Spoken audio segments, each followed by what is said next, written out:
Welcome to Wesley Impact. Today I'm going to share with you from the prophet Jeremiah. We're going to take a look at how Wesley Mission is working to help prevent school bullying with a systematic caring programme. And as we near the end of another year, coastal hotspots in Australia's north are bracing themselves for Schoolies Week. But there's a Christian undercurrent called Schoolies Revolution that's giving young people a life-transforming alternative to the dangers of celebrating to excess.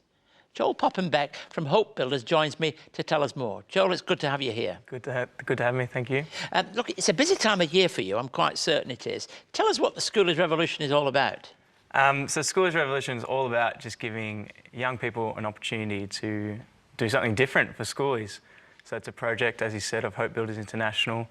And yeah, we just aim to give students a positive alternative, something that will have a positive influence on them and also the world around them. So in fact, instead of just going out and drinking as much as they can and doing all the kind of things, well, being daft, there's the possibility of really having fun, but doing something creative. Yeah, exactly. Yeah, we want to keep a spirit of celebration. You know, it's a time that should be celebrated. You know, finishing school is a privilege and it's something special. So we want to keep that spirit of celebration, but do so in a way that's not destructive or detrimental to the young people. And you take them to places where perhaps having school, as long as these kids have had school for, is really impossible for most of the people. Yeah, exactly. Tell us a bit about where you go and what you do. Yeah, so we do 3-week trips and we take groups to Uganda in the past, which we're continuing, and we're also taking a group to India and Sri Lanka this year as well, which is really exciting. And what's it like when you're there? What's the highlights for you and for the students? Well, for the students, they have stacks of different highlights because we do so many different things. We do really practical things like building houses and, you know, just helping people with sugar and basic necessities. Whereas we do some things that are a bit more relational by playing with kids or visiting local high school students. And even the more confronting aspects like going to a local slum or a local prison. There's just a wide range of experiences that students have and that are highlights for different people depending on how they're wired and what they're passionate about. And have most of these young people ever had some experience of this kind of thing before? No, a lot of them, some of them haven't even been overseas, let alone on a plane or something like that before. So when they come and they just experience a whole new culture for the very first time, it's really special as well in that way, and an adventure, I guess, as well. And you take 20 to 30 kids away. How many of you are leaders amongst those? Yeah, so we usually have about 20 students with about 4 or 5 leaders, depending on the year and just the ratios of girls and guys. And do these guys book in themselves a long way ahead? Have you got a waiting list for this? Yeah, so we go to schools and promote about a year in advance, and students talk to their parents about it, obviously, and then they've got a lot of time to raise funds and to get support and to work together as a team as also, because we try and get a bit of team building done throughout the year. Joe, we're going to come back in just a moment. I'm going to hold you there. I'm going to pause while I introduce today's performer. Now, Craig Gower is our Wesley Impact Band director. He's no stranger to those who share with us in this programme.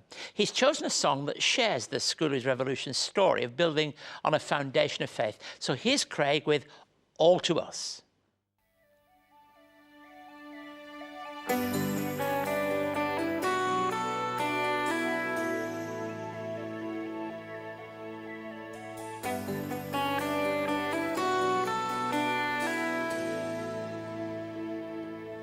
Precious cornerstone, sure foundation, you are faithful to the end.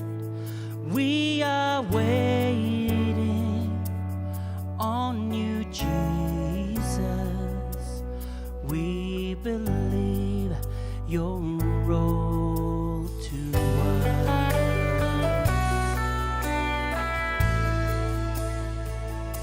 The only Son of God, sent from heaven, hope and mercy at the cross. You are everything, you're the promise, Jesus, you are all.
Keith Garner's new book, A Word for the World, is now available.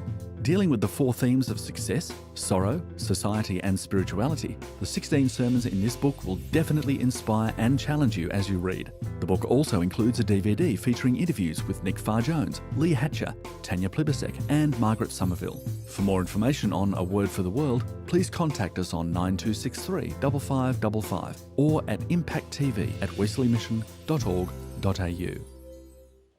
If you'd like to know more about Craig and his music, the details are going to be online this week and you'll find more about Craig on a regular basis. Joel, this year you're preparing 2 teams. You've said that you're going to go to Uganda, which is a place that you've visited before, and this is a new one really, to India and to Sri Lanka. Tell us what you expect the impact upon young people will be when they go to India and Sri Lanka. Well, India and Sri Lanka is going to be, I guess, totally different. It's a lot more full-on, it's a lot more intense. There's a stark contrast between the poverty. You have the really rich and the really poor. And so it's going to be really interesting just to see how they go. Also something that's new, something I haven't done before. So it's an exciting step forward, but I'm sort of nervous as well in terms of how it will all go and how the students will receive it. And I know you're going to Mumbai. You better keep hold of everyone because it's such a big city, isn't it? Yeah, definitely. It's huge. But young people are marvellous the world over there. Now, I understand this is very much your project and it's expanding. Tell us a bit about your own faith journey, how you got involved in this. Yeah, so I've been blessed to grow up in a Christian home, Christian family, Christian school, Christian soccer club, you know, whole works. But it was great just to see, I guess, God's revelation bit by bit, you know, progressively taking steps of knowing him more and just seeing different things. And I guess Schoolies Revolution was just a step in that stepping stone where it was just a matter of what are my gifts, what are my passions, and let's do something. And so it was really cool just to have something birthed out of my experiences coming through high school and then studying at Bible college as well. And what do you get out of it yourself? For me, it's something that's really invigorating. It's something I get a lot of excitement out of, just to see young people be challenged and to see them be transformed by God as well. So really powerful. Now, Schoolies Revolution is just one arm of Hope Builders International, as I understand it, isn't it? So anyone of any age can be involved in that work. And what else do you do? Yeah, so Hope Builders have projects all over the world, mainly in Uganda and also Rwanda, and there's some stuff starting to happen in India and Sri Lanka as well. And so they do about 3 trips a year to Uganda. And yeah, like I said, anyone can be involved. On the previous trip in July, there was a boy who was about 13 and an old guy who was about 78. So there's just a wide range. Now, less of the old guy at 78. There's a lot of people 78 don't feel that old. Let me just come back and say, this business of building houses and doing things, I mean, that must be amazing for a young person to see that it's possible to actually build a house for somebody, you know, from scratch. Yeah, it's really cool just because it's an investment. It's something that's there for the next 20, 30 years and, you know, and something that's, you know, people are going to live in. And it's great just to see the team work together. I guess, you know, they come together as strangers and then all of a sudden they're working together on a house. And what about kids that can't afford to do this kind of thing? Are you thinking through ways perhaps we might do things here? Yeah, definitely. We're looking at sort of having lower cost options, you know, we want as many people be able to do something positive for Schoolies.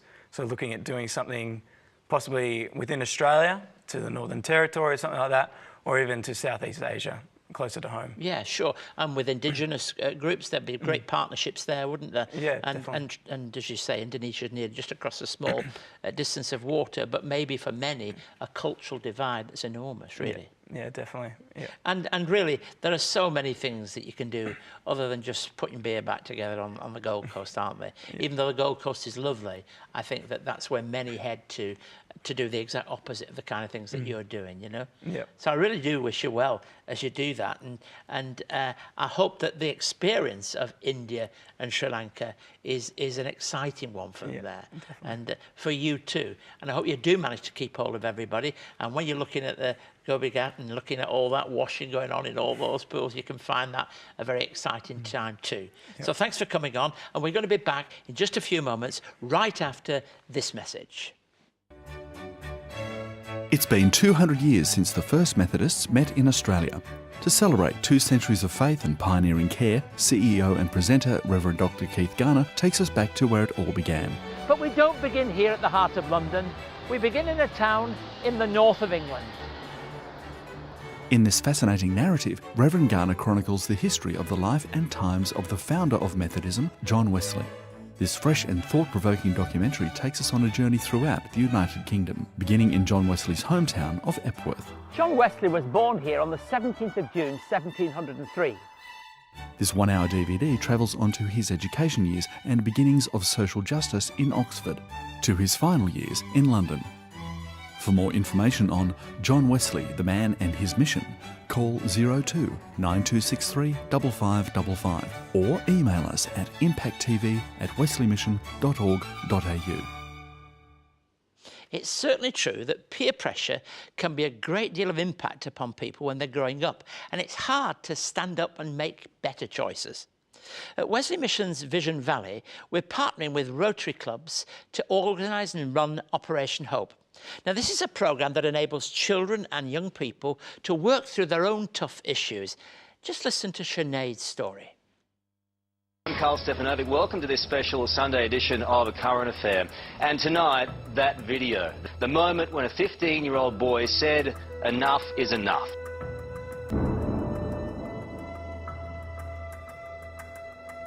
They were saying that I was dumb, I wasn't smart enough. I didn't want to go to school, I didn't want to get out of bed. My mum found it really hard to try get me back on track to going to school and everything, but it just got worse. I used to hit people when they said things about me, and at one stage I actually ended up getting suspended from school. I just couldn't take it, I snapped. It was just a little bit too much for me. When Sinead arrived, she was quite quiet. She actually came with another person that she knew that had been through the program before.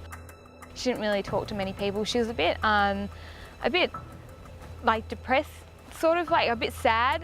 She wasn't sure on how the program was going to go. I was severely nerve-wracked about it. I wasn't in my surroundings, in my element, and I had no idea what was coming to me.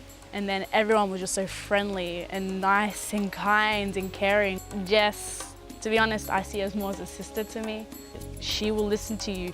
She is always there.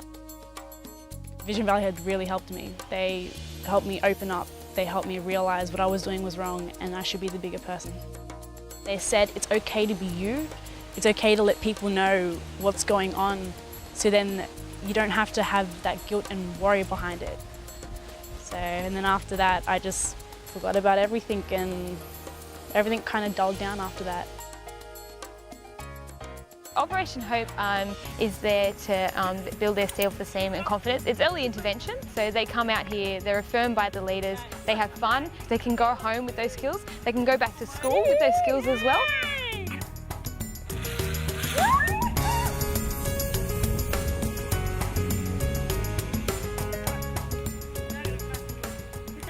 I've learnt a lot from Vision Valley, and what I would say to everyone, it's the best experience you could have. When I went through the program, I felt happy, and my mum came back and saw a real difference. Now I look forward to going to school and look forward to seeing the friends who care about me. Sinead is one story, but I get probably about 250 stories of these a year. We have our bullying cases, but we also have domestic violence and foster care kids, out-of-home kids, and these kids are like 14 and they don't have a place to go. The practical and encouraging thing about Operation Hope is that the more resources we receive, the more children we can actually support. We've already got, as you can see, this wonderful facility. It's been here for 40 years. And then you add to that, we've got Wesley Mission's 200 years of experience and presence in this area, and particularly in helping young people and children. And all that comes together on one site. So for $600 per child, we can support them and turn past experiences into a springboard so that they can have an exciting future.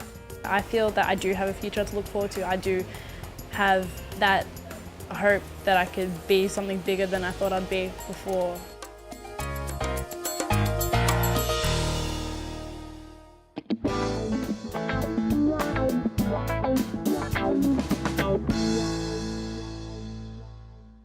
Now, Jeremiah has to be among the greatest of what we might call the writing prophets. His call in the first chapter is often referred to, and many young people have found his words of call to be an inspiration and a means to assist their own call, because Jeremiah at the very beginning thought he was too young and he wasn't equipped to do the work that he'd been called to do. Now, Jeremiah was a sensitive person, and people often refer to him as the weeping prophet. And so I want to read to you just 2 verses that will help you to see why he's often referred to as the weeping prophet, and also give us an insight really into his sensitivity. You find it in Jeremiah 9 and those first 2 verses of the chapter. "Oh, that my head were a spring of water and my eyes a fountain of tears. I'd weep day and night for the slain of my people. Oh, that I had in the desert a lodging place for travellers, so that I might leave my people and go away from them. For they're all adulterers, a crowd of unfaithful people." The part of the text that I want to draw your attention to is this: "Oh, that I had a place in the desert, a lodging place for travellers." You see, there were times that we learn things about this prophet that are unique to Jeremiah, but resonate in a real way with human experience as we know it. He wanted to escape a difficult and unpleasant task. That sometimes comes in life, that we're given challenges and we say to ourselves, oh, that we might escape it. Not as we've heard today, a young person enabling other young people to go to a different place to learn something, but that we might actually escape the challenge that's there. He often went into the wilderness. We know that from the way that he wrote. It was a place he became familiar with. You see, when he did that, he was facing up to some very tough things in his own life, the tough message that was his. And Jeremiah remained steadfast from a duty that was certainly his, a godly duty. But Jeremiah was also held to this call by cords of love. You see, he wanted to escape. He wanted to run away. He wanted to move from those things that he'd been called to do, those tough situations he had to face. But success was not promised. You know, we live in a culture where success becomes the center of everything. Some of the young people we've thought about earlier in this program, young people who go on our Operation Hope programs too, they live in a culture where success is all that is talked about. But Jeremiah lived and died in what we might call a failure. Now, very often when you think of prophets, we put all the emphasis upon the fact they said this, they said that, and this was the outcome. Well, with Jeremiah, if you look carefully, and I hope you've got the opportunity to do so, open up the book of Jeremiah from the beginning to end. What is true about Jeremiah is that very few of the things that he prophesied actually became true. Very few of the things that he anticipated and called a people to turn from were actually fulfilled. Now, that really is, it must have been a very down feeling for somebody. What might have seemed like an unlistened to message in his own day has actually become something very creative. So here's Jeremiah. He has a calling, which he's reluctant at first to take up. He feels that sense of calling. He wants to run away from the message that he's been given by God to deliver. And there are times in which that message doesn't really, truly become part and parcel of his life. But then he comes back to it. And here he is at the end of his prophetic ministry. And he doesn't really get the end delivery. But the interesting thing is this, that Jeremiah's message has been spoken down all the generations to this day. You can go to churches, you can go to fellowships, you can look at biblical scholars, and Jeremiah is still referred to today. So though he might have been a failure in his own eyes, he might have been, we might say, not a very successful prophet in the eyes of those around him, this weeping prophet, this man who wanted to run away, has become a real prophetic voice over hundreds and hundreds of years. Perhaps that's an encouragement to you and to me.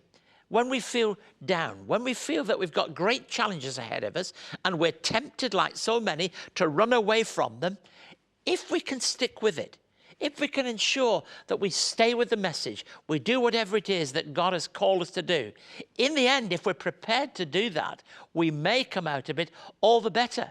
So Jeremiah, another of those prophets, perhaps the greatest of all the writing prophets, has a lot to say to us. But perhaps what he has to say to us is not only in the words he says, but in the attitudes he displays. His willingness to go back and face the challenge. His willingness to feel the pain of his people. God bless you.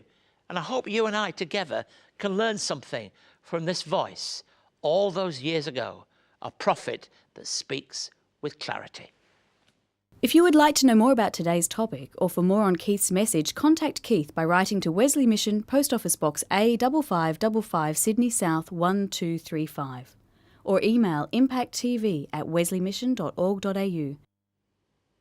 Many thanks for joining us. Sometimes we can feel like we're swimming against the current, but there's hope, peace and freedom, and that can only be found through Jesus Christ.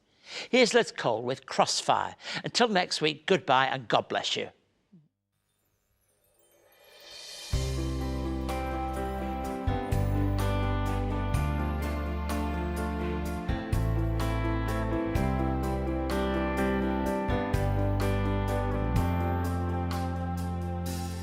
I wanna live for your kingdom. I wanna shout for your glory. For you have called me to freedom, Jesus. I want to live in your fullness, knowing the joy of your goodness. No other love could be like this, Jesus. In my heart there's a fire, and it burns with a desire to stand tall for you, to speak your truth. I'm living in the crossfire.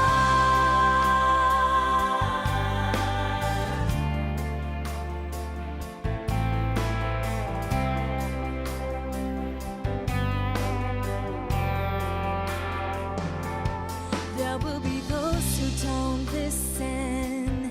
There will be times when I'm weakened, but you are stronger than all this, Jesus. So I will put on your armor, knowing that you're my provider. You have prepared me for battle, Jesus.